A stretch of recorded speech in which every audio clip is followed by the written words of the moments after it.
to my channel, and I'm so excited for today's video. Oh, first of all, I am wearing a Ralph Lauren shirt. Ralph Lauren? I don't know, my mom says Ralph Lauren. I think she's just saying it to be like more posh. Ralph Lauren shirt. I find this on Depop, and I think this is so cute, and I love it because if I do this, you can see my tattoos. All I need to do is this, and you know, you see my other Mariah one, but I love that it's like this length. I was walking around today, and I felt so badass because I was able to finally show my tattoos.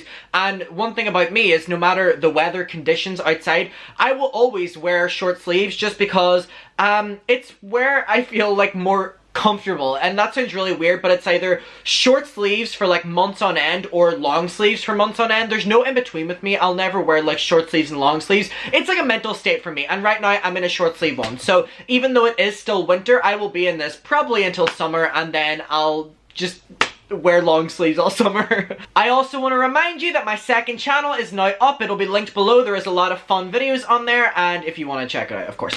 Okay, so today's video is going to be really exciting. I'm really pumped to film this. So this is actually the third part in a 3-part series that we did on this channel, basically about insider articles that I was actually chosen to be interviewed for. Thank you so much, Madison Hall, for, you know, choosing me to be a part of this. It's about cancel culture and the YouTubers it's affected and maybe not affected. And the part 1 was about how James Charles overtook like Taddy and Jeffrey, which will be linked below. Part 2 was about the Logan brothers and how they've kind of just, you know, evaded every single cancellation and just gained from it. And the third part, which is the most interesting part in my opinion, is about Shane Dawson and how his content has been acceptable in certain years and not other years, and stuff that has been resurfaced for the first time.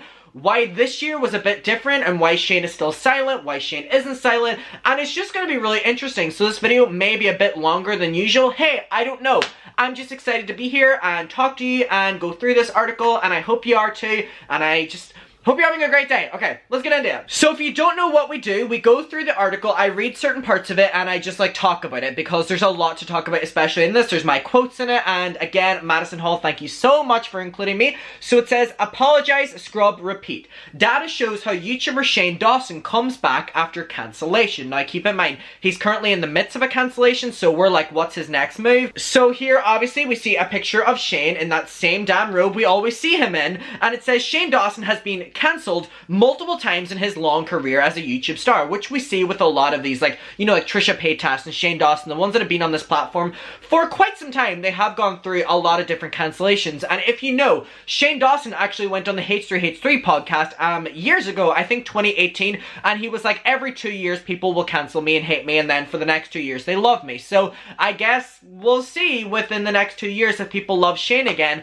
I don't know if they will. He'll always have a built-in audience, but I don't know if he'll ever reach the mainstream success that him and Jeffrey, you know, were able to get with the conspiracy palette, just because I think people are more tuned in. However, I may be completely wrong, and we will see, which is the most exciting thing about, you know, what is going to unfold, because Shane will be coming back whether we like it or not. Jeffrey came back whether we liked it or not, and they're probably going to come together, in my opinion, again, and make another, you know, series together. Jeffrey really needs it because Jeffrey's numbers have never been this bad, and we don't know what Shane's numbers have been like, you know, because he hasn't been here, and he's been posting on different social medias, whatever.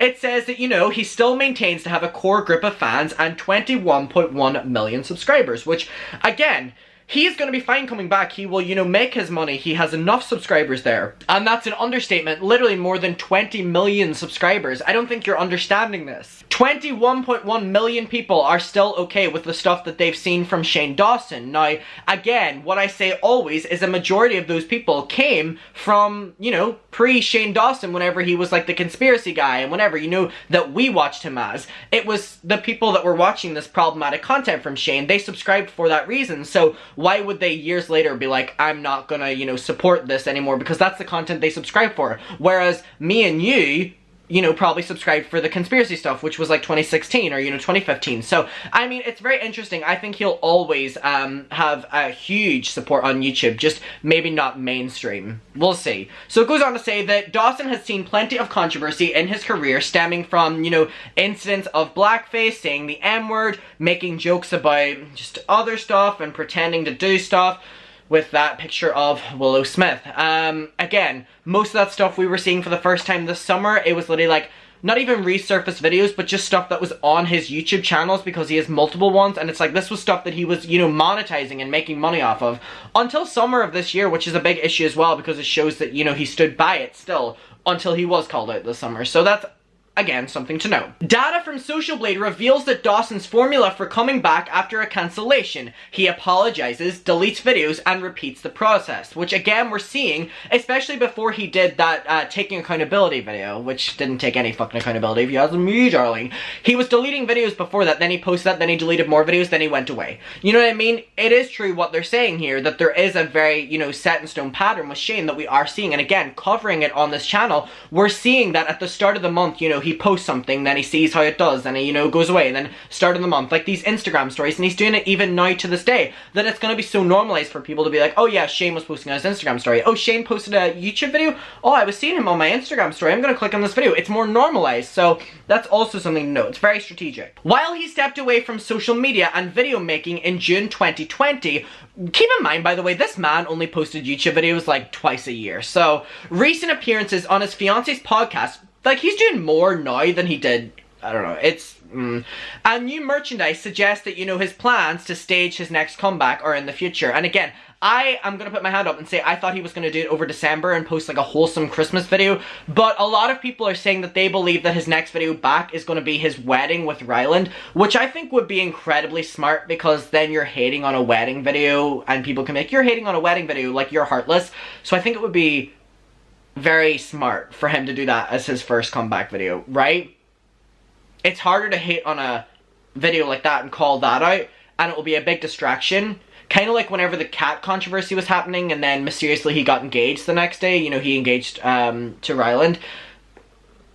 Seems strategic. So when YouTube megastar Shane Dawson was cancelled in June, it wasn't a first time for the creator, as we are aware. And judging by his recent activity, it won't be the last either, because he's going to come back, something else is going to come up, he's going to apologize for that, go away, come back. It's just a pattern with these people. And it's like, these are the people at the top. These are the people with the platforms. And it's like, let me ask the audience, and let me ask the bestie, what's your opinion on this? Because y'all are allowing this strategic, like, we're aware now, we've been new about this stuff, even just this year.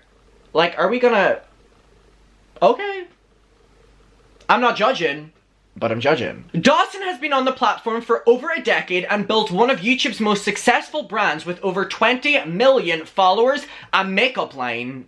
Girl, that always fucking baffles me. And a series of documentaries. There hasn't been anything over the documentaries, like it's literally just written documentaries, but just me even studying documentaries in film college, it hurts me looking at these and calling them documentaries, which is why I call them long vlogs. So, and a series of documentaries on controversial creators, yeah. Which is also, why haven't we taken into consideration that Shane Dawson literally has one of the biggest platforms, and he used it to give that platform to really controversial, horrible creators to make people like them. Let me ask the audience, let me ask the bestie. We don't talk about that enough. This man has a huge platform. Was he using it for good? No. Was he using it to give these really problematic people a good light so people would look at them in a better way? Yeah.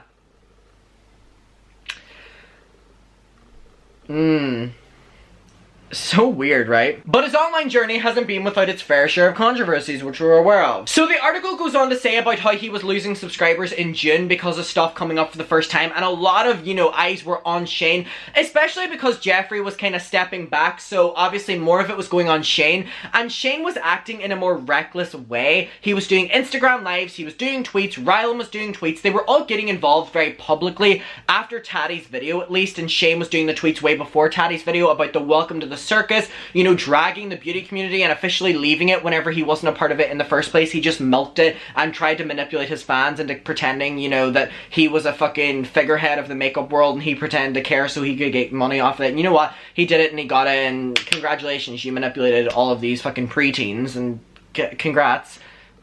So because all eyes were on him, he lost way more than Jeffree did in that. But we're gonna see that Jeffree's numbers haven't been that good recently, so maybe Shane benefited from that in the long run because more eyes were on him and more people were talking about him than Jeffree.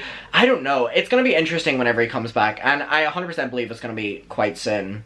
I do think, though, that he's not going to come back January, February, or March. It'll at least be the summer months, because he'll make more money on AdSense rather than doing it in January, February, because AdSense during those months is not good. So here we see another graph. I love when Madison includes graphs in these. It is amazing. So it says timeline of Shane Dawson's YouTube subscribers. So here we see it, you know, going up, and then it says June 2020. Dawson's previous allegations are resurfaced. He posts the taken accountability video. YouTube indefinitely suspends monetization on all of his channels, which I'm pretty sure it's back on again. So as you can see, that is not a big dip down, which is why he is going to have so much support going, you know, forward. And it's interesting, the morals of people, you know, I think they're just willing to see what he does next.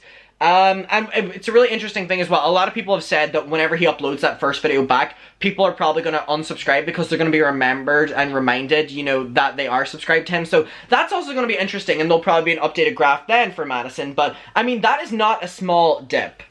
Or that's not a big dip. That is a small dip. Like, you know, he hasn't had a dip this big before. And I think, actually, it probably is one, but because he has, like, 20 million, you know, they can't go all the way down. Like, he lost, you know, however many, and it goes down that way. But this is very interesting to look at. So that was, you know, June. So you can see that it does go up and it is falling down again. So it'll be interesting to look at this in, like, a year's time and see, you know, what happened then. Because this is just from January 18 to, you know, July 20. So it basically says that, you know, in 2008, like, Shane Dawson started uploading these, like, quirky sketches where he was just being problematic and downright controversial for, like, clicks and stuff like that. You know, his character where he literally just did blackface, Shanae, would make fun of, like, the black community and was just saying the M-word and stuff. So, you know, here is a picture of, you know, the Shanae character. And even stuff like this, I'm like, why was this ever okay on the internet? And I just want to pose that question, right? Like, there was a time whenever, obviously, people ate this up.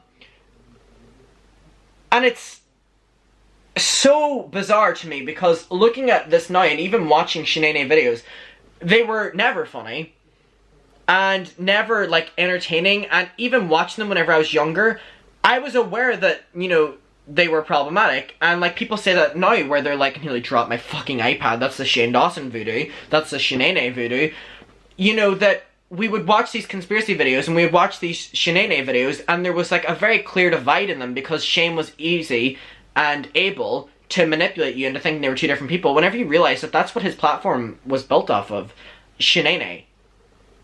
And Shanae was literally just, you know, making fun of, like, black culture and saying the M-word and just portraying Shanae. Not good.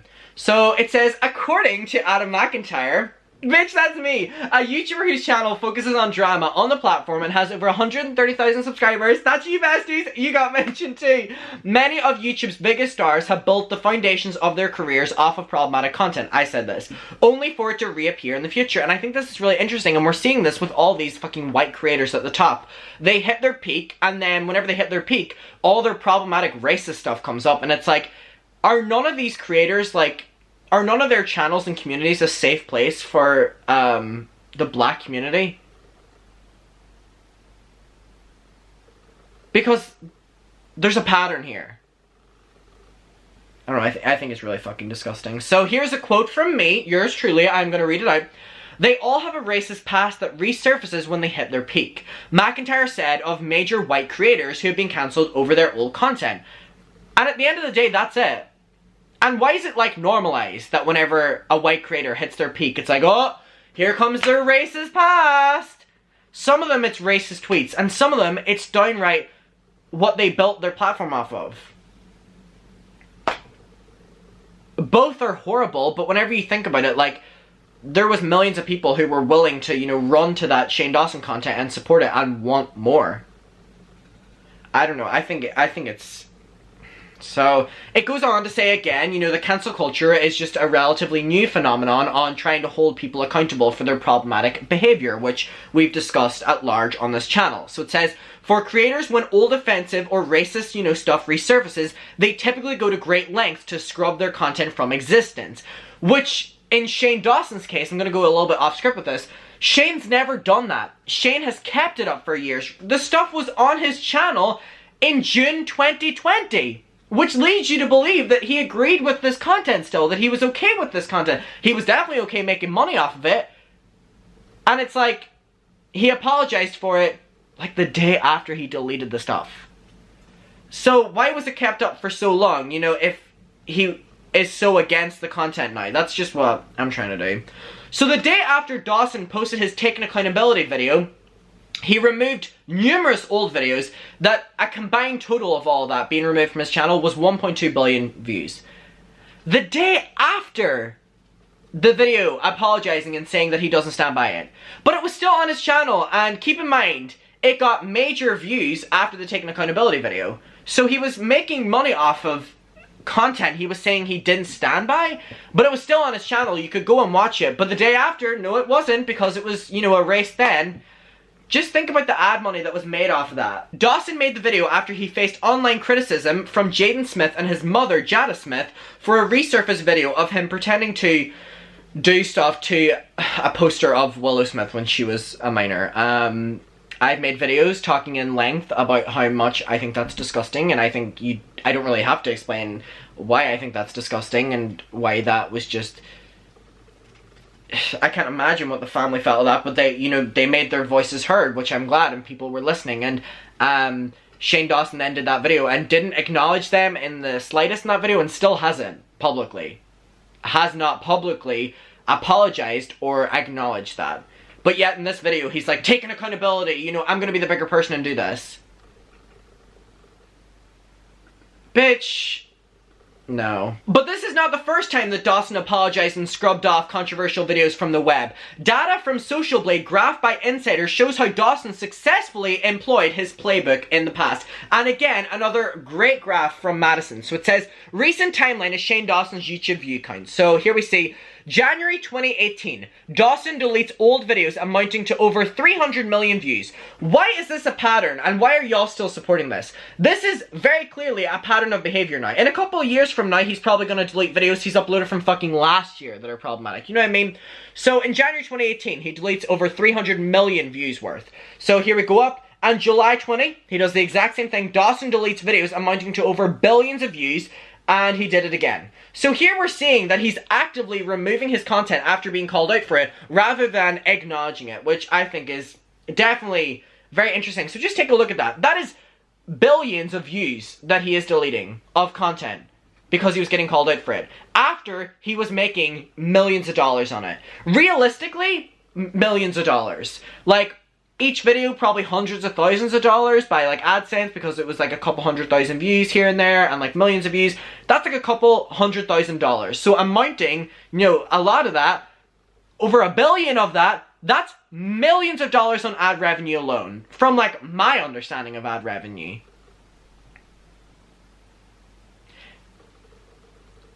Him leaving that up and apologizing for it, I think is very clear where he stands. Still.